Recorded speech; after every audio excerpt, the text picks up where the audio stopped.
So without much further ado, Mr. Perot. John, thank you, and Ikram, but thank you for this honor to come to your breakfast. You told me 15 years I've been here at this breakfast, so it's been, I do feel like family, and you and I have done a lot together in the world.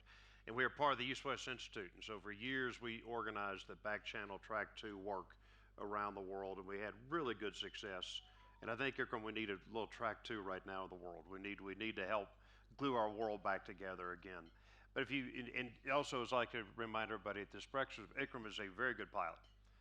He came to Texas, hadn't flown for decades. I put him in the helicopter. I said, okay, Ikram, your aircraft.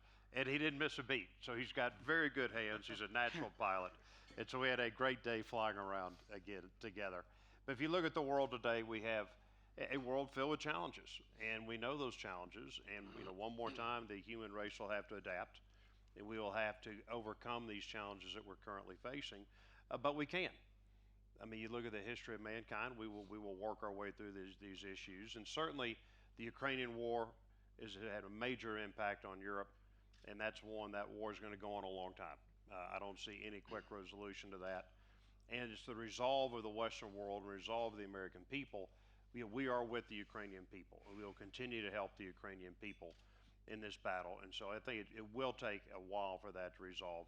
That disrupts energy flows around the world, and we've seen the disruption of energy. It's disrupted food supply around the world, and we've seen that. We've also seen amazing ability for the Europeans to adapt. I mean, how quickly the Germans were able to bring in LNG to backfill the Russian gas. And within a matter of 6 to 7 months, they had the terminals up and built. So it shows what happens if you have that resolve, you can fix this problem. And many of the times, at least in our country, it's the self-imposed, rules and regulations we put on top of ourselves slow us down so much that when you allow the people to go to work, they can go to work and they can get things done.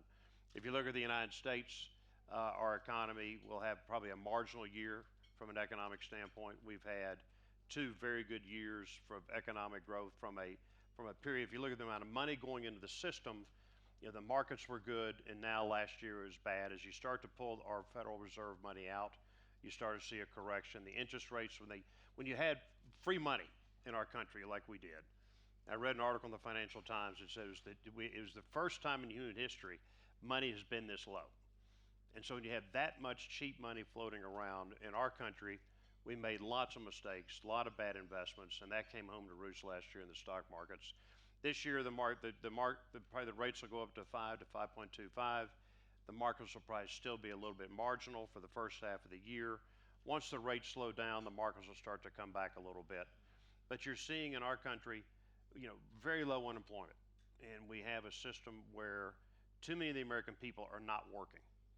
And so we're going to have to encourage the American people to go back to work. And a lot of it has to do with our entitlements.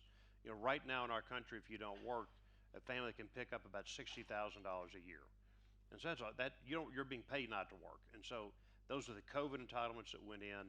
We pull that out, and we should see the economy start to come back. And then relationships with Pakistan. Ikram and I talk about this all the time. We talked about it this morning. The U.S.-Pakistan relationships need to get back to where they were. We need to strengthen those bridges together. Our countries are too important to each other.